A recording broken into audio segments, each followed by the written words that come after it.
तो ये कहानी कुछ ऐसे वाइकिंग्स और स्टोरेज के लोगों की है जो समय के बहाव में छेद हो जाने की वजह से पास्ट से फ्यूचर की दुनिया में आ गए थे, जहां पर आने के बाद उन्हें अपने बारे में सारी चीजें तक याद नहीं रहती और इसी बात का फायदा उठाकर प्रेजेंट के काफी सारे लोग पास्ट से आई हुई औरतों की तस्करी करना चालू कर देते हैं। अब वो औरतें किस तरह से बचेंगी और प्रेजेंट के लोग असली वाइकिंग को अपने सामने देखकर किस तरह से रिएक्ट करेंगे और साथ ही समय के बहाव में किस तरह से छेद हुआ, वो सारी की सारी चीजें जानने के लिए मिलेंगी हमें इस कहानी में। तो कहानी की शुरुआत में हम लोग कुछ टीनेज बच्चों को रात में एक ओशियन के ऊपर बने एक ब्रिज पर देख पाते हैं, जहां पर वो मजे करने के लिए आए थे और अब उनमें से ही एक बच्चा ओशियन में कूदने वाला होता है कि तभी अचानक से ही उसकी नजर ओशियन में मौजूद एक आदमी पर पड़ती है जो उससे मदद मांगने की कोशिश कर रहा था। उस आदमी ने बहुत ज्यादा ही पुराने फैशन के कपड़े पहने हुए थे। अब वो बच्चे उसकी मदद कर पाते कि अचानक से ही ओशियन में कुछ और लोग भी आ जाते हैं जिसने उस आदमी के जैसे ही कपड़े पहने हुए थे। अब उन लोगों को बाहर निकालने के बाद वो बच्चे तुरंत ही वहाँ पर पुलिस वालों को बुला लेते हैं। तब हम लोग अपनी कहानी के मेन लीड लार्स को देखते हैं जो असल में एक पुलिस वाला था और जब वो उन पानी से निकले हुए लोगों से बात करता है तो उसे उनकी भाषा समझ नहीं आती क्योंकि वो लोग पुराने समय में बोले जाने वाली स्कैवेंडियन भाषा बोल रहे थे। इसीलिए वहाँ पर एक ट्रांसलेटर को बुलाया जाता है जो उन लोगों से बात करके बताता है कि वो लोग ऑल द पैक कम्युनिटी के मेंबर्स हैं। जो बात जानने के बाद सभी लोग काफी ज्यादा शॉक थे क्योंकि ये कम्युनिटी बहुत पहले ही विलुप्त हो चुकी थी।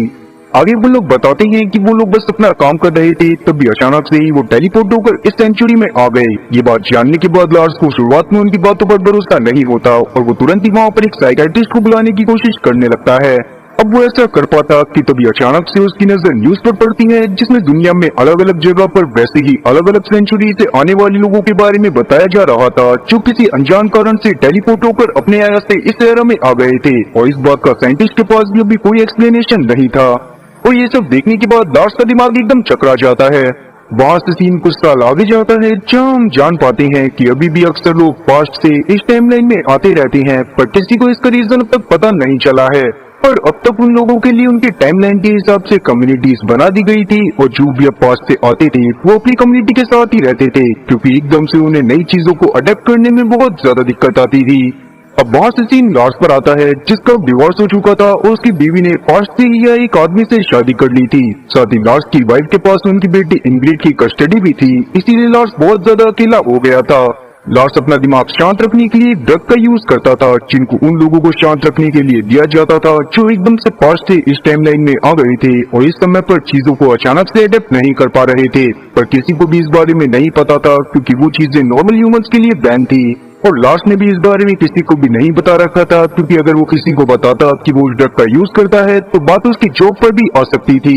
खैर एक दिन हम लोग देखते हैं कि इंग्रिड रात में आकर लार्स के पास ही रुकी हुई थी और अगले दिन वो लार्स से उसको उसकी माँ के घर छोड़ने को कहती है और जब वो दोनों जा रही होती हैं तो लार्स लिफ्ट में एक वुड को बंधा हुआ नोटिस करता है जो असल में उसकी ही एक नेबर ने बांधी थी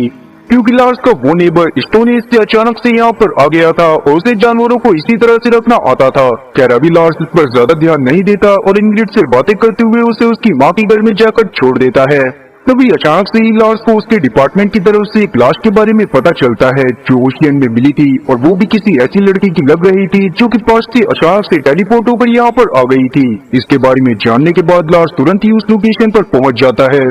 जहाँ पर जाने के बाद जब वो उस लड़की की बॉडी को एग्जामिन करता है तो लड़की की गर्दन पर एक एंशिएंट टैटू बना हुआ था और साथ ही उसकी पीठ पर काफी सारे चोट के भी निशान थे। पर जब वो उस लड़की के बारे में अपने डेटाबेस में चेक करते हैं तो उन्हें उसके बारे में कोई भी इंफॉर्मेशन नहीं मिलती। इसका मतलब यही था कि वो लड़की उसी समय अचानक से वहाँ पर आई होगी पर क्योंकि उसकी बॉडी पर बहुत सारे चोट के निशान थे इसीलिए उसके बारे में पता करना बहुत ज्यादा जरूरी था। वहाँ से सीन एल्फिल्डर नाम की एक लड़की पर आता है जो असल में पास्ट के समय से आई थी पर उसने प्रेजेंट टाइमलाइन में पुलिस की ट्रेनिंग को कंप्लीट कर लिया था और वो पुलिस में भर्ती हो गई थी। आज उसकी ज्वाइनिंग का पहला दिन होता है और पहले ही दिन उसे बहुत ज्यादा शाबाशी मिलती है। साथ ही अब उसको पहले ही दिन लार्स का पार्टनर बना दिया जाता है ताकि वो दोनों मिलकर उस लड़की की केस को सॉल्व कर सके जिसकी बॉडी पास्ट से आई थी। लार्स को ये सब पसंद तो नहीं आता पर अपने सीनियर्स के ऑर्डर के आगे वो भी कुछ भी नहीं कर सकता था। तब वो दोनों उस लड़की के बारे में पता करने के लिए उन पोर्ट ऑफिसर्स के पास जाते हैं जिनके पोर्ट के पास में उस लड़की की लाश मिली थी। वहाँ पर जाने के बाद उनकी मुलाकात येपी नाम के एक ऑफिसर से होती है जो कि अपनी बॉडी के अंदर एक तरह का इंजेक्शन इंजेक्ट कर रहा था और अब उस इंजेक्शन के बारे में पूछने पर वो लार्स को बताता है कि हाल ही में उसने एक आदमी जो कि पास से आया था उसको पानी से बाहर निकालने में मदद करी थी और उसी दौरान उस आदमी के नाखून येपी के लग गए थे, इसीलिए वो बस टिटनेस का इंजेक्शन लगा रहा था। अब उस लड़की के बारे में पूछने पर येपी उन्हें बताता है कि उसे उस लड़की के बारे में कोई भी इंफॉर्मेशन नहीं है और ये बात जानने के बाद एल्फ और लार्स वहाँ से सीधा उस कैंप में चले जाते हैं जहाँ पर पास से आए जाने वाले नए लोगों को रखा जाता था और वहाँ पर ही उन्हें ड्रग देकर शांत करवाते हुए आज की टाइमलाइन के बारे में भी बताया जाता था। और ऐसा गवर्नमेंट इसी वजह से कर रही थी ताकि वो लोग जो पास्ट से आए हैं वो अपने आप को आज के समय के हिसाब से ढाल पाएं और जब वो लोग बाहर निकले तब उन्हें बाहर जाने में कोई भी दिक्कत ना हो। अब वहाँ पर मौजूद सभी लोगों को लार्स और एल्फ उस लड़की की फोटो दिखाते हैं जिसकी लाश मिली थी, पर वहाँ पर मौजूद कोई भी इंसान उस लड़की को नहीं पहचानता था। पर तभी अचानक से ही एल्फ और लार्स की मुलाकात एक लड़की से होती है जो उस लड़की को पहचान लेती है, लेकिन उस लड़की ने भी मरने वाली लड़की को सिर्फ एक बार देखा था और उस मरने वाली लड़की को उस समय पर एक आगुआ नाम का मॉन्स्टर निकल गया था। लार्स को अभी उस लड़की की बातों पर भरोसा नहीं होता और वो तुरंत ही वहाँ से निकलकर अपने घर में चला जाता है, जहाँ पर जाने के बाद वो तुरंत ही अपने स्टोन एज वाले पड़ोसी के पास पहुँच गया था। तब हम लोग भी उसके पड़ोसी को देख पाते हैं जो कि पूरा खून से सना हुआ था, क्योंकि अभी अभी उसने उस बूट की जान ली थी जिसको हमने सुबह लिफ्ट में बंधा हुआ देखा था। अभी के समय पर लास्ट उससे वही ड्रग लेता है जो कि गवर्नमेंट ने पास से आने वाले लोगों के लिए नेसेसरी करवाया हुआ था और इसका मतलब यही था कि लार्स अपनी मर्जी से कभी भी उन ड्रग्स को नहीं ले सकता था और वो हमेशा अपने स्टोनेज वाले पड़ोसी की मदद से ही उन ड्रग्स को लिया करता था, क्योंकि उसको बाहर जाने पर वो ड्रग्स आसानी से अवेलेबल हो जाया करते। अब अगले दिन जब उस मरी हुई लड़की के बारे में मीटिंग हो रही थी तब एल्फ के हिसाब से वो मॉन्स्टर जिसके बारे में उन्हें पता चला था वो सच में एग्जिस्ट करता था, पर वहाँ पर एल्फ की इस तरह की बातों को सुनने के बाद किसी को भी उसकी बात पर भरोसा नहीं होता। अब सभी लोग एल्फ का मजाक बना रहे थे, पर वहाँ पर हम लोग लार्स को देखते हैं जो जब उस मॉन्स्टर की पेंटिंग को बहुत ध्यान से देखता है तब उससे पता चलता है कि वो मॉन्स्टर असल में एक बड़े से नेट की तरह लग रहा था। पर लार्स अभी इस बात पर ज्यादा ध्यान नहीं देता और सभी लोग वापस से अपने अपने काम में लग जाते हैं। उस दौरान हम लोग एल्फ को देख पाते हैं जो कि इंटरनेट से और ज्यादा रिसर्च करने की कोशिश कर रही थी ताकि वो जल्दी से जल्दी इस केस को सॉल्व कर सके। तभी अचानक से ही उसे इंटरनेट पर एक आदमी की फोटो दिखाई देती है, जिसे देखने के बाद अचानक से ही एल्फ को कुछ हो गया था और वो तुरंत ही उस आदमी की लोकेशन फाइंड आउट करते हुए उससे मिलने के लिए पहुंच जाती है। उस आदमी का नाम असल में टॉमी था और वो पिज्जा डिलीवरी का काम करा करता था। अब वहाँ पर जाने के बाद जब एल्फ उससे बातें करती है तो हम लोग एल्फ की बातों से जान पाती हैं कि असल में वो आदमी एक वाइकिंग है जो कि पास्ट के समय से प्रेजेंट की टाइमलाइन में आ गया था। साथ ही आज से लगभग 1007 साल पहले एल्फ उस आदमी को बहुत अच्छे से जानती थी और अक्सर उससे मिला करती थी, पर टॉमी को उसके बारे में कुछ भी याद नहीं आता और वो तुरंत ही एल्फ को वहाँ से जाने के लिए बोल देता है। और ऐसा ज्यादातर लोगों के साथ हुआ करता था जो लोग पास्ट से प्रेजेंट की टाइमलाइन में आया करते थे। कभी कभार वो लोग अपने पास्ट के बारे में पूरी तरह से भूल जाते थे और उस याददाश्त को रिकवर करने में उन्हें काफी ज्यादा टाइम लग जाता था। मगर जब एल्फ को इस बारे में पता चलता है कि टॉमी को उसके बारे में कुछ भी याद नहीं है तो एल्फ गुस्से में उस आदमी को बचने की औलाद बोलती हुई उस पर टूट पड़ती है, पर उसी वक्त वहाँ पर लास्ट भी पहुंच जाता है जो एल्फ को रोक लेता है और उसको अपने साथ लेकर बाहर चला जाता है। अब बाहर जाने पर लार्स को एल्फ के ऊपर बहुत ज्यादा गुस्सा आ रहा था और वो एल्फ की इस हरकत के बारे में अपने सीनियर्स को बताने वाला था, पर एल्फ जिसको लार्स के ड्रग्स लेने के बारे में पता चल गया था वो लार्स को इसी बात से ब्लैकमेल करती हुई चुप करवा देती है। तब लार्स भी एकदम शांत हो जाता है और एल्फ को मॉन्स्टर जैसे फिशिंग नेट के बारे में बताता है। साथ ही उनकी छानबीन करने के दौरान उन्हें ये बात भी पता चलती है कि असल में उस रात कुछ लोग वैसा ही नेट लेकर पास्ट से आई हुई लड़कियों को समुद्र से निकालने की कोशिश कर रहे थे और इसका मतलब यही था कि एल्फ आज तक जिसको बहुत बड़ा समुद्र का राक्षस समझ रही थी वो असल में बस एक मामूली सा फिशिंग नेट था। अब वहाँ से सीन सीधा 1031 सीडी में आता है जहाँ पर हम लोग मेडन नाम के एक वॉरियर को देख पाते हैं जो अपने एक साथी थॉरी द डॉग को ढूंढ रहा था और उसको ढूंढते हुए ही वो एक बूढ़ी सी दादी के पास पहुंच जाता है। वो दादी असल में झाड़ फूक और तंत्र मंत्र के बारे में बहुत सारी चीजें जानती थी और जैसे ही उसे थॉरी के बारे में पता चलता है तो दादी की बातों से हम लोग जान पाते हैं कि असल में थॉरी एक ऐसी जगह पर चला गया है जहाँ पर रात के समय में भी हजारों रोशनियां जलती हैं। मेरी दादी जी शायद फ्यूचर की दुनिया की तरफ इशारा कर रही हैं। वैसे ये बात मेडन के सर से ऐसे ऊपर से निकलती है जैसे मेरे सर के ऊपर से पढ़ाई। के पुरानी बातों को धक्का मार के हम लोग प्रेजेंट की टाइमलाइन में लार्स को देखती हैं कि जब अपने घर में पहुंचता है तो वहाँ पर उसके पड़ोसी को 2 जेब कट्टे परेशान कर रहे थे। तब वो तुरंत उन दोनों के ऊपर हमला करके उन्हें वहाँ से भगा देता है और किसी तरह से अपने पड़ोसी को बचा लेता है। अब अपने पड़ोसी को बचाने के बाद लार्स वापस से अपने ऑफिस में आ गया था जहाँ पर एल्फ से बात करके उसे कंपनी क्रू मैग्नम के बारे में पता चलता है जो उसी तरह के नेट का यूज करा करती थी। इस बात को जानने के बाद लार्स कुछ सोचने लगता है और वहाँ से सीन सीधा कुछ लोगों पर आता है जो कि जंगल में एक खरगोश का शिकार करने की कोशिश कर रहे थे, लेकिन लाख कोशिश करने के बावजूद भी वो खरगोश बार बार फुदक कर उनकी आंखों के सामने से निकले जा रहा था। तो उतने में ही वहाँ पर बिना कपड़ों के एक आदमी जिसका नाम नेविन था वो आता है, जो बहुत ज्यादा ही फास्ट था और अब नेविन बड़े आराम से उस खरगोश की स्पीड को मैच करता हुआ वो उसे पकड़ लेता है और उसे अपनी बीवी के पास लेकर चला जाता है। अब जैसे ही नेविन अंदर गया था वैसे ही वहाँ पर क्रू मैग्नम कंपनी के 2 सिक्योरिटी गार्ड पहुंच जाते हैं और उन लोगों की बातों से हम लोग जान पाते हैं कि असल में नेविन ही क्रू मैग्नम कंपनी का मालिक था। तब वहाँ पर सिक्योरिटी गार्ड उसे बता देती हैं कि पुलिस वाले अब धीरे धीरे उन लड़कियों के बारे में पूछताछ करना चालू कर रहे हैं जो उन्होंने समंदर से पकड़ ली थी। अब इस बारे में जानने के बाद नेविन तुरंत ही उन सभी औरतों को लेकर आने को कहता है जिसको उसने अलग अलग होटल, पार्स और साथ ही पब में बेच दिया था। इसका मतलब यही था कि नेविन की कंपनी असल में पास से आई हुई औरतों को पकड़ती थी और बाद में उन्हें पब्स, बार और ऐसी जगह पर बेच दिया करती थी जहाँ पर उनके साथ गलत काम किए जाते थे। वहीं हम लोग एल्फ को देखते हैं जिससे अचानक से एक औरत के बारे में पता चलता है जो पास से आई थी और अभी अभी उसको पुलिस ने पकड़ लिया था। और उस औरत को देखने के बाद एल्फ बहुत ज्यादा शॉक होती है क्योंकि वो औरत कोई और नहीं बल्कि एल्फ की ही बड़ी बहन थी। अब पहले तो एल्फ अपनी बहन से इतने समय बाद मिलकर बहुत ज्यादा खुश थी, पर बाद में हम लोग उन दोनों की बातों से जान पाती हैं कि उन दोनों की आपस में ज्यादा नहीं बनती है। और इतने दिनों बाद मिलने के बाद वो दोनों बहुत ज्यादा खुश भी थी, इसीलिए वो अभी घूमने के लिए निकल जाती हैं। दूसरी तरफ हम लोग लार्स को देखते हैं जिसके कमरे में उसका पड़ोसी अपने बेटे के साथ आकर उसे थैंक यू बोलता है क्योंकि लार्स ने दोपहर में उसके पड़ोसी की जेब कतरों से जान बचाई थी। तब हम लोग लार्स के पड़ोसी की बातों से ये भी जान पाते हैं कि असल में जब वो टेलीपोर्ट होकर पास्ट से प्रेजेंट टाइम में आया था तब उसकी वाइफ भी उसके साथ थी, मगर अचानक से ही वो गायब हो गई। जो जानने के बाद लार्स बहुत ज्यादा शॉक होता है क्योंकि ऐसे समुद्र से कोई भी अचानक से गायब नहीं होता था।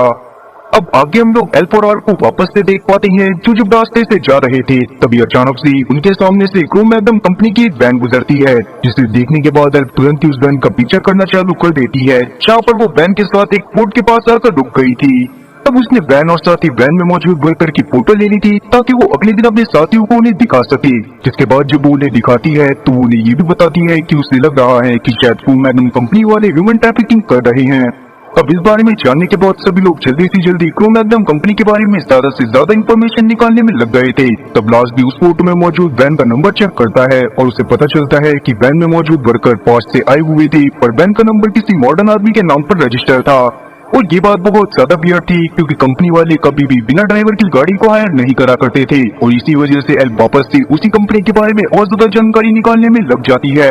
और तब जानकारी निकालने के दौरान एल्फ को एक ऐसे पोर्ट के बारे में पता चलता है जहाँ पर काफी सारी औरतों को पकड़ कर रखा गया था और इस बारे में जानने के बाद वो तुरंत ही लार्स के साथ वहाँ पर जाकर वहाँ के गार्ड के ऊपर अटैक कर देती है, जिसके बाद उसने वहाँ पर मौजूद सभी औरतों को फ्री करवा दिया था।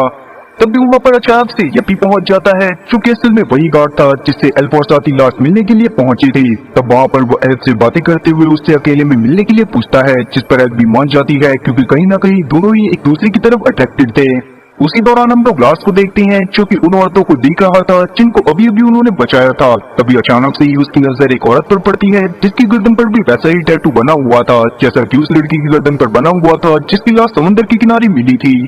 साथ ही लार्स के पड़ोसी ने भी लार्स को बताया था कि लार्स के पड़ोसी की खोई हुई बीवी की गर्दन पर भी एक एंशिएंट टैटू बना हुआ था। अब इस बात को याद आने के बाद लार्स को समझ में आ जाता है कि ये औरत असल में उसकी पड़ोसी की ही बीवी है, इसीलिए वो उस औरत के पास जाकर उससे थोड़ी देर बात करता है और उससे उस लड़की के बारे में जानने की कोशिश करता है जिसकी लाश समुद्र किनारे मिली थी। लेकिन उस औरत को भी उस लड़की के बारे में कुछ भी नहीं पता था, इसीलिए लार्स अभी के समय पर उस औरत को लेकर अपने साथ पुलिस स्टेशन में चला जाता है जहाँ पर वो तुरंत ही अपने पड़ोसी को बुलाता है। फिर जैसे ही उसका पड़ोसी अपनी बीवी को देखता है तो वो बहुत ज्यादा खुश होता है और साथ ही लार्स का थैंक यू करते हुए वहाँ से चला जाता है।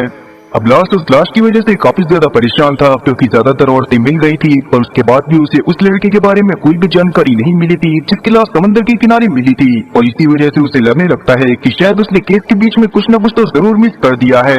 और इसी वजह से वो एल्फ के साथ रात में मिलकर उस दिन की सारी सीसीटीवी फुटेज देखता है जिस दिन उन्हें उस लड़की की लाश मिली थी। तभी अचानक से उन्हें एक फुटेज में वो लड़की समंदर के किनारे पर घूमती हुई नजर आती है जो कि 4 घंटे पहले उस जगह पर घूम रही थी जहाँ पर उसकी लाश मिली थी।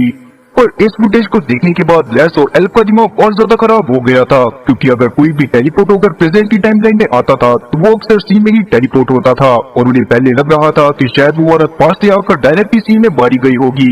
और अब इस बात का मतलब यही था कि जरूरी उस औरत के साथ घूमने के दौरान कुछ ऐसी चीजें हुई होंगी जिससे किसी ने उसे जान से मार दिया होगा और बाद में समंदर में फेंक दिया होगा। पर किसी ने ऐसा क्यों करा होगा और उस औरत के साथ क्या हुआ होगा, एल्फ और लार्स को इस बारे में अभी कुछ भी समझ में नहीं आता। खैर अगले दिन हम लोग वापस से उसी गजनी की औलाद टॉमी को देखती हैं, जो कि अपना पिज्जा डिलीवरी करने का काम मस्त तरीके से कर रहा था। और अचानक से पिज्जा डिलीवरी करते हुए उसका एक छोटा सा एक्सीडेंट हो जाता है, जिससे उसके सारे कपड़े खराब हो गए थे और इसी वजह से वो अपने कपड़ों को साफ करने के लिए पास के रेस्टोरेंट के बाथरूम में जाता है, जहाँ पर उसकी मुलाकात एक आदमी से होती है जो उसे देखते ही उसके सामने झुक गया था। और तब उस आदमी की बातों से हम लोग जान पाते हैं कि टॉमी असल में कोई और नहीं बल्कि टॉरी है, जिसको मैडम 1031 एडी में ढूंढ रहा था। पर टॉमी को भी कुछ भी याद नहीं होता, इसी वजह से वो उस आदमी की बातों को सुने बिना ही वहाँ से चला जाता है। दूसरी तरफ एल्फ और लार्स उस डॉक्टर से जाकर मिलती हैं जिसने उस औरत की बॉडी का पोस्टमार्टम करा था, जिससे बात करने के बाद उन दोनों को पता चलता है कि असल में वो औरत प्रेजेंट टाइमलाइन की ही थी, जिसको 5 जैसी औरतों का लुक दे दिया गया था ताकि आगे चलकर कभी भी उसकी बॉडी की पहचान न करी जा सके। पर तब पुराने लोगों के बारे में और ज्यादा पता करने के लिए एल्फ और लार्स उस जगह पर जाते हैं जहाँ पर सभी पुराने लोगों को रखा गया था। वहाँ पर जाने के बाद वो दोनों वहाँ के लीडर से बात करते हैं और उसी बीच हम लोग एडा नाम की एक औरत को देखते हैं जो असल में उसी लीडर की असिस्टेंट थी। और अब जैसे ही एडा देखती है कि उसकी लीडर अभी एल्फ और साथ ही लार्स से बात करने में बिजी है, तो वो तुरंत ही उसके कंप्यूटर से कुछ जरूरी फाइल्स को चुराना चालू कर देती है, जिसके बारे में किसी को भी पता नहीं चलता और एडा तुरंत ही वहाँ से उन फाइल्स को लेकर निकल जाती है। अब उस जगह से निकलने के बाद एल्फ और लार्स को एक आदमी के बारे में पता चलता है जो उस जगह पर अपना एक बार ऑन करता था और उसकी नेविन से ज्यादा बातचीत हुआ करती थी। अब इस बारे में जानने के बाद वो दोनों तुरंत ही उस आदमी को पकड़कर अपने साथ पुलिस स्टेशन में ले आते हैं, पर वो आदमी उन्हें नेविन के बारे में कुछ भी बताने से साफ इनकार कर देता है। अब उस आदमी से इंटेरोगेशन के दौरान एल्फ ने अपनी गन का भी यूज करा था ताकि वो उस आदमी को डराकर नेविन के बारे में ज्यादा से ज्यादा इंफॉर्मेशन निकलवा पाए, पर उसके बावजूद भी वो आदमी अपना मुंह जरा सा भी नहीं खोलता और नेविन के नाम के अलावा उन्हें कुछ भी नहीं बताता। अब एल्फ जब इंटेरोगेशन खत्म होने के बाद अपनी गन को लॉकर में रख रही थी, तभी धोखे से उसकी गन से गोली चल जाती है जो कि सीधा लार्स के पैर में जाकर लग गई थी। अब लार्स की हालत देखने के बाद एल्फ काफी ज्यादा घबरा गई थी और उसको समझ में नहीं आ रहा था कि उसे लार्स की मदद कैसे करनी चाहिए। तब लार्स किसी तरह से एल्फ को समझाता है और उसके बाद वो अपने साथियों के साथ हॉस्पिटल की तरफ चला जाता है। दूसरी तरफ आरबी अचानक से उसी आदमी से मिल जाती है जिसने अभी थोड़ी देर पहले तौरीर को दिखा था। तब वो उस बारे में आर को बता देता है और उस बारे में जानने के बाद आर खुद भी तौरीर को ढूंढने में लग जाती है। वहीं हम लोग लार्स के घर में उसकी बेटी इंग्रिड और इंग्रिड की दोस्त मैडी को देखते हैं जो लार्स के सामान को देख रहे थे। तभी अचानक से उनकी नजर टेम्पोक्सिड पर पड़ती है, जो असल में वही ड्रग था जिसको लार्स लिया करता था। तब इंग्रिड को कुछ भी समझ में नहीं आता और वो सारे सामान को वापस से उसकी जगह पर रख देती है, पर मैडी के दिमाग में टेम्पोक्सिड के बारे में जानने का कीड़ा था और इसी वजह से उसने लार्स के घर से टेम्पोक्सिड की एक शीशी को चुरा लिया था। जिसके बाद सीन आर पर आता है जो जब एल्फ से मिलती है तो उसे भी थॉरिर के बारे में बता देती है, और क्योंकि अब तक आर ने थॉरिर के घर के बारे में भी पता लगा लिया था, इसीलिए वो थॉरिर से मिलने के लिए उसके घर में चले जाती हैं, जहाँ पर वो देखती हैं कि थॉरिर ने यहाँ पर भी शादी कर ली है और उसकी एक बेटी भी है। पर जब वो दोनों उससे ओल्ड नॉर्स लैंग्वेज में बात करने की कोशिश करती हैं तो थॉरिर को कुछ भी समझ में नहीं आता। इसका मतलब यही था कि पास्ट से प्रेजेंट में आने के बाद थॉरिर अपने बारे में सब कुछ भूल गया था, इसीलिए वो इस तरह से बिहेव कर रहा था और अब ना चाहते हुए भी आर और साथी एल्फ को अपने घर पे वापस आना पड़ता है। तब एल्फ अपने घर पर नहीं जाती और सीधा ही ऑफिस में पहुंच जाती है, जहाँ पर जाने के बाद उसे टेक्नीशियन से पता चलता है कि उसकी गन में कोई प्रॉब्लम थी, इसी वजह से अनजाने में गोली चल गई। जो जानने के बाद एल्फ को काफी ज्यादा राहत की सांस मिलती है, क्योंकि अब तक उसे बहुत ज्यादा बुरा लग रहा था क्योंकि लार्स के पैर में उसकी वजह से गोली लग गई थी। और अब एल्फ सीधा नेविन के घर में चली जाती है ताकि वो गायब हुई लड़कियों और साथ ही मरी हुई लड़कियों के बारे में उससे पूछताछ कर सके, लेकिन नेविन उसकी किसी भी बात का जवाब देने से साफ मना कर देता है और मजबूरन एल्फ को वहाँ से खाली हाथ ही लौटना पड़ता है। अब एल्फ के वापस जाते समय हम लोग एडा को वहीं पर देखती हैं, जो कि छुप कर नेविन के घर को देख रही थी। जिसके बाद जब वो नेविन के घर में जाती है तो वो तुरंत ही उसके ऊपर अटैक करना चालू कर देती है और उसकी बातों से हम लोग जान पाती हैं कि असल में वो उस मरी हुई लड़की को जानती थी। तब नेविन भी एडा के ऊपर अटैक करने की कोशिश करता है, मगर एडा सच में एक बहुत खतरनाक फाइटर थी जो बहुत आराम से नेविन के ऊपर अपना कंट्रोल पाते हुए उसे उसके सारे बुरे काम बंद करने के लिए बोलती है। अब क्योंकि नेविन के पास कोई और रास्ता नहीं था, इसलिए वो एडा की बात को मान जाता है और तब एडा उसे एक मीटिंग में इन्वाइट करती है, जहाँ पर वो उससे कुछ बातें करने वाली थी। आगे हम लोग वापस से आर को देखते हैं, क्योंकि एक बार फिर से थॉरिर के पास जाकर उसे सब याद दिलवाने की कोशिश करने लगती है, मगर थॉरिर अभी भी उसकी बात को बिल्कुल भी नहीं सुनता और वहाँ से चला जाता है। उसी दौरान एल्फ और आर नोटिस करते हैं कि थॉरिर के पीछे ऑलिव द फैट के फॉलोवर्स लगे हुए थे, जो उसको जान से मारना चाहते थे, क्योंकि पास्ट में थॉरिर ने ही ऑलिव को जान से मारा था। ओलिव असल में एक राजा हुआ करता था जिसने सबसे पहले ये अपने गांव के लोगों में क्रिश्चियनिटी फैलाई थी। खैर हम लोग ओलिव के फॉलोवर को देख पाते हैं जो टॉयलेट को पकड़कर अपने साथ एक पार्किंग में लेकर आ गए थे जहाँ पर वो उसको जान से मारने की कोशिश कर रहे थे। तभी अचानक से ही टॉयलेट को अपने पास के कुछ विजन्स आते हैं और वो उन लोगों से लड़ाई करना चालू कर देता है।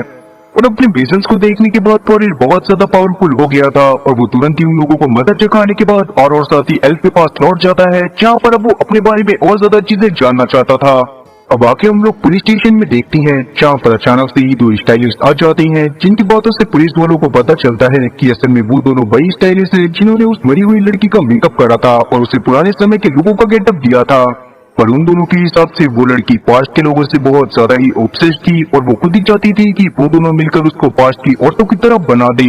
पर जब उन दोनों ने उस लड़की को पास के लोगों की तरफ बना दिया था तब उस लड़की के पीछे अचानक से नेविन नाम का एक आदमी पड़ गया था जो कि किसी भी तरह से उसे पकड़ना चाहता था। अब इस बात को जानने के बाद सभी पुलिस वाले काफी ज्यादा शौक थे। वहीं दूसरी तरफ हम लोग नेविन को देखते हैं जो कि जब एक बार वापस से शिकार करने के लिए जाता है तभी अचानक से ही उसके पीछे एक ड्रोन पड़ गया था जो कि उसे शूट कर जान से मार देता है। जिसके साथ ही सीन अब वहाँ से इंग्रिड, मैडी और उसके कुछ दोस्तों पर आता है जो सी शोर पर एंजॉय करने के लिए आए हुए थे। तब वहाँ पर मैडी अपने पास मौजूद टेम्पॉक्सिड की एक शीशी निकालती है जिसको उसने इंग्रिड के पापा के घर से ही चुराया था। और क्योंकि उन लोगों के लिए वो ड्रग बहुत ज्यादा ही नया था इसलिए वो लोग उसे देखने के बाद अपने आप को कंट्रोल नहीं कर पाते और उस ड्रग का यूज करने लगते हैं।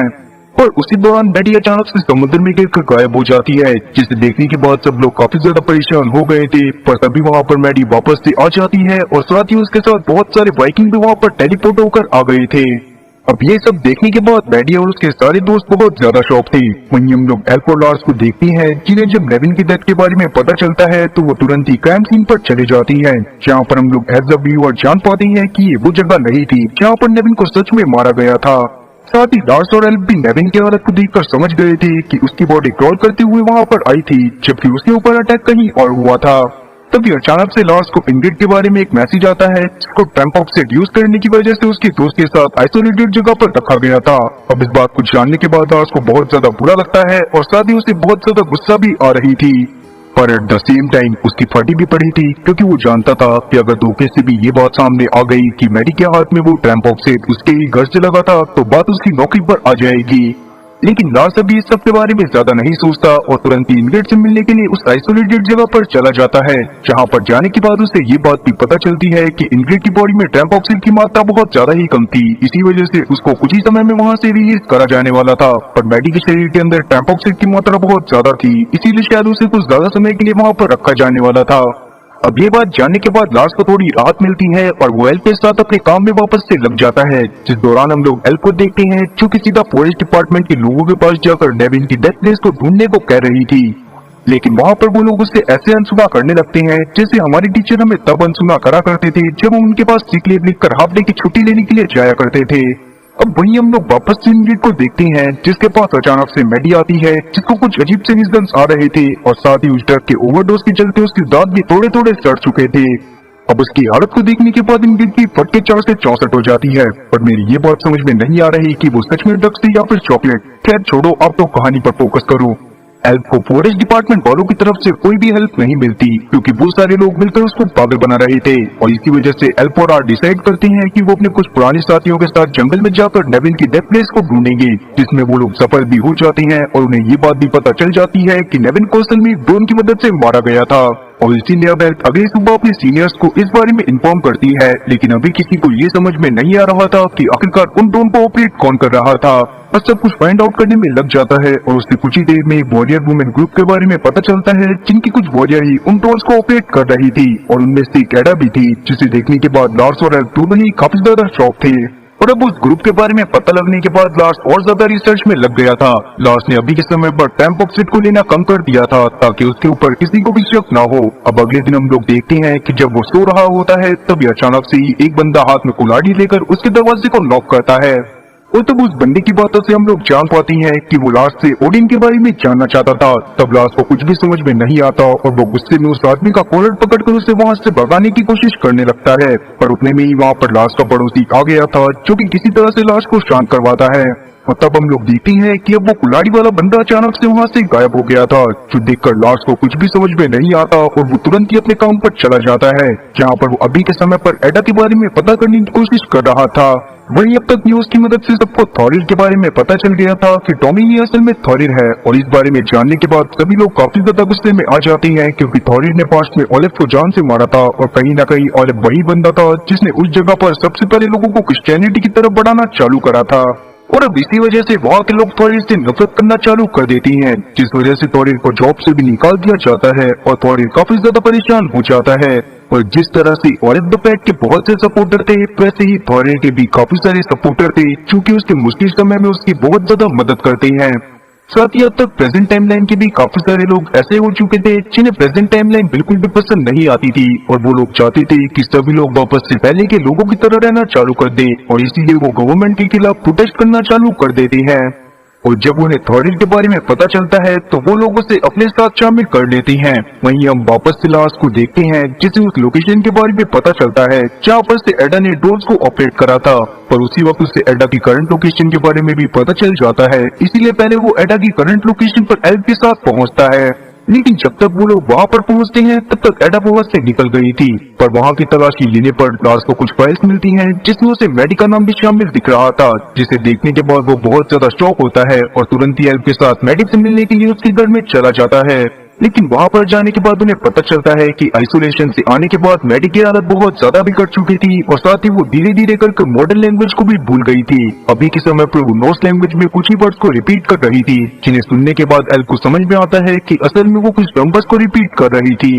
लेकिन जब एल्फ मैडी से उन नंबर्स के बारे में और ज्यादा पूछने की कोशिश करती है तो मैडी उसे कुछ भी नहीं बता पाती, इसीलिए ना चाहते हुए भी लार्स और एल्फ को उस जगह से बाहर आना पड़ता है। तभी अचानक से ही एल्फ के पास आर का कॉल आता है, जो उसे बताती है कि ओलिव द पैट के सपोर्टर ने थॉरिर को फाइट के लिए चैलेंज करा था, जिसे थॉरिर ने भी एक्सेप्ट कर लिया था और अभी के समय पर वो फाइट करने के लिए ही गया हुआ था। अब इस बात को जानने के बाद एल्फ तुरंत ही थॉरिर की लड़ाई में थॉरिर को सपोर्ट करने के लिए चली जाती है, और हम लोग लार्स को देखते हैं जो उस वेयर हाउस में चला गया था जहाँ पर से एडा ने उन टोन्स को कंट्रोल करा था। तब उस जगह की तलाशी लेने पर लार्स को वहाँ पर उसी औरत की जैकेट मिलती है जिसका हुलिया स्टाइलिश लोगों ने बदलकर स्टोनेज जैसे लोगों की तरह बना दिया था। उसको देखने के बाद लार्स को कुछ भी समझ में नहीं आता कि उस औरत का एडा के साथ क्या रिलेशन था। वहाँ से सीन थॉरिर की लड़ाई पर आता है, जिस दौरान थॉरिर शुरुआत में तो बहुत अच्छे से लड़ाई कर रहा था, पर बाद में वो हारने लगता है, जो देखने के बाद आर और एल्फ उसे मैं तो नसैती बोलकर सपोर्ट करती हैं, और बाद में थॉरिर वहाँ पर मौजूद हर एक इंसान की बैंड बजा देता है। वहीं जब तक लार्स अपने ऑफिस में पहुंचता है तब तक उसके सीनियर को उसके पास मौजूद टेम्पो सेट के होने के बारे में पता चल गया था।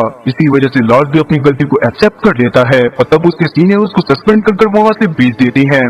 आगे हम लोग एल्फ को देखते हैं जो आज थॉरिर की लड़ाई जीत जाने की वजह से बहुत ज्यादा खुश थी, और इसीलिए वो येपी को मिलने के लिए बुला लेती है, जिसके बाद वो दोनों बहुत ज्यादा एंजॉय करते हैं और घर में जाकर एक दूसरे के साथ इंटीमेट होने लगते हैं। वहीं बेचारा लार्स जब अपने घर में पहुंचता है तो सस्पेंड होने के बावजूद भी वो अभी भी अपने काम में लगा हुआ था। तभी अचानक से एक बार फिर से उसके सामने वही आदमी आता है जो उसे ओडिन के बारे में पूछ रहा था, और तब जाकर हम लोग उस आदमी की बातों से जान पाती हैं कि असल में वो उन पहले इंसानों में से एक है जो कि पास्ट की टाइमलाइन से प्रेजेंट की टाइमलाइन में अचानक से आ गए थे। तब वो आदमी वहाँ पर लार्स की सारी इन्वेस्टिगेशन फाइल्स को देखने लगता है। तभी अचानक से उसकी नजर उन नंबर पर पड़ती है जिनको मैडी नॉर्स लैंग्वेज में रिपीट कर रही थी। उन्हें देखने के बाद वो सबसे पहले उसमें कुछ नंबर्स को और ऐड करता है, और बाद में उसकी बातों से हम लोग जान पाते हैं कि वो नंबर्स असल में कुछ कोऑर्डिनेट्स है जिनकी मदद से टाइम ट्रेवल पॉसिबल हो पाता था। और अब ये बात जानने के बाद लार्स बहुत ज्यादा शॉक था और वो उस आदमी से और चीजें पूछ पाता, तभी अचानक से ही वो आदमी वापस से गायब हो जाता है। वहीं दूसरी तरफ हम लोग येपी को देख पाती हैं जो कि सोते समय अचानक से एल्फ की एक बॉल को तोड़कर अपने पास रख लेता है। खैर अगले दिन हम लोग इस जगह पर कुछ नए वाइकिंग्स को देख पाते हैं जिन्हें आजकल के टाइम के बारे में बताया जा रहा था। तभी अचानक से ही वहाँ पर मौजूद एक वाइकिंग को कुछ विजन्स आते हैं और वो तुरंत ही वहाँ पर मौजूद लोगों से फोन मांगकर मैडी के पास कॉल करता है, जहाँ पर उस वाइकिंग की बातों से हम लोग जान पाती हैं कि वो मैडी को नॉर्स लैंग्वेज में बता रहा था कि उसे सब कुछ याद आ गया है। अब ये आदमी कौन है और इसको क्या याद आया है, इसके बारे में हमें आगे जानने को मिलेगा। वहाँ से सीन अब एल्फ पर आता है, जिसने मरी हुई औरत के बारे में और ज्यादा इंफॉर्मेशन निकाली थी और उसे पता चला था कि वो औरत असल में एडा के ग्रुप के लिए ही काम करा करती थी, पर अचानक से वो उससे अलग हो गई थी। तभी वहाँ एल्फ से मिलने के लिए लास्ट आ जाता है, जो उसे लास्ट नाइट और उन कोऑर्डिनेट के बारे में बता दे। अब उनके पास बहुत सारी इन्फॉर्मेशन नहीं हो तो गई थी, पर एल्फ को ये बात समझ में नहीं आ रही थी कि लास्ट को ये सारी इन्फॉर्मेशन कहाँ से मिली। तब लास्ट उसे उस आदमी के बारे में बता देता है जिसने उसकी मदद करी थी। अब लास्ट भी ये इन्फॉर्मेशन देने के बाद वो वहाँ से चला गया था और उसके जाने के बाद जब एल्फ उस आदमी के बताए गए डेटा को चेक करती है तो वो काफी ज्यादा शॉक होती है। वहीं हम लोग लास्ट को देख पाते हैं जो जब अपने घर में जाता है तो वो अपने पड़ोसी से वापस से टेम्पॉक्सेट की डिमांड करने लगता है, पर इस बार उसका पड़ोसी उसको टेम्पॉक्सेट देने से साफ इनकार कर देता है। और तब जाकर हम लोग लास्ट के पड़ोसी की बातों से जान पाती हैं कि टेम्पॉक्सेट लेने की वजह से लास्ट की हालत धीरे धीरे काफी ज्यादा बिगड़ रही थी, पर इस बात पर लास्ट को बिल्कुल भी भरोसा नहीं होता और वो अपने पड़ोसी के ऊपर ही बहुत ज्यादा गुस्सा करने लगता है। लेकिन लास्ट उसको कुछ कह पाता कि उतने में ही वहाँ पर एल्फ और साथी इंग्रिड भी पहुंच जाती हैं और तब जाकर हम लोग एल्फ और साथी लास्ट के पड़ोसी की बातों से जान पाते हैं कि जिस आदमी के बारे में वो बता रहा था कि उसने कोऑर्डिनेट फाइंड आउट करने में लास्ट की मदद करी थी, वो आदमी आज से 2 साल पहले ही मर चुका है। साथ ही उस दिन जब लास्ट अपने घर के बाहर उस आदमी से बहसबाजी कर रहा था, उस दिन भी वो अकेले ही खड़ा हुआ था और उस दिन की वीडियो भी उसके पड़ोसी ने बनाई हुई थी। तब उसकी हालत देखने के बाद ही वो उसे शांत करवाने के लिए आया था और बाद में इसी वजह से लास्ट को वहाँ पर कोई और दिखाई नहीं दिया था।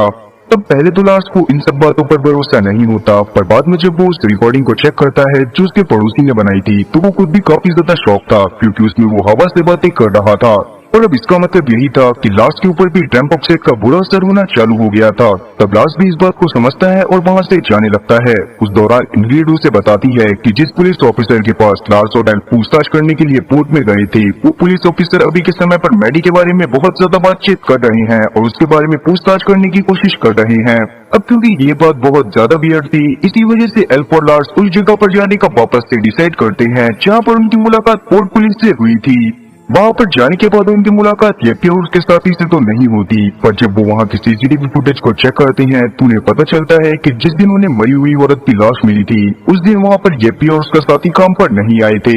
और इसका मतलब यही था कि येपी उनकी फर्स्ट मीट के दौरान अपने जिस इंजेक्शन को लगा रहा था वो किसी स्क्रैच की वजह से नहीं था। अब क्योंकि उसी दिन से एल्फ और साथी येपी की भी लगातार बात हो रही थी, इसीलिए उन दोनों ने एक दूसरे को अपनी काफी सारी प्राइवेट फोटोज भी भेजी हुई थी। और उनमें से ही एक फोटो को देखकर लास्ट को पता चलता है कि येपी की बैग पर किसी औरत के काटने के निशान थे। और जब वो उसे डॉक्टर को दिखाता है तो थोड़ी सी डीप रिसर्च करने के बाद डॉक्टर बता देता है कि ये उसी औरत के दांतों के निशान है जिसकी डेड बॉडी मिली थी।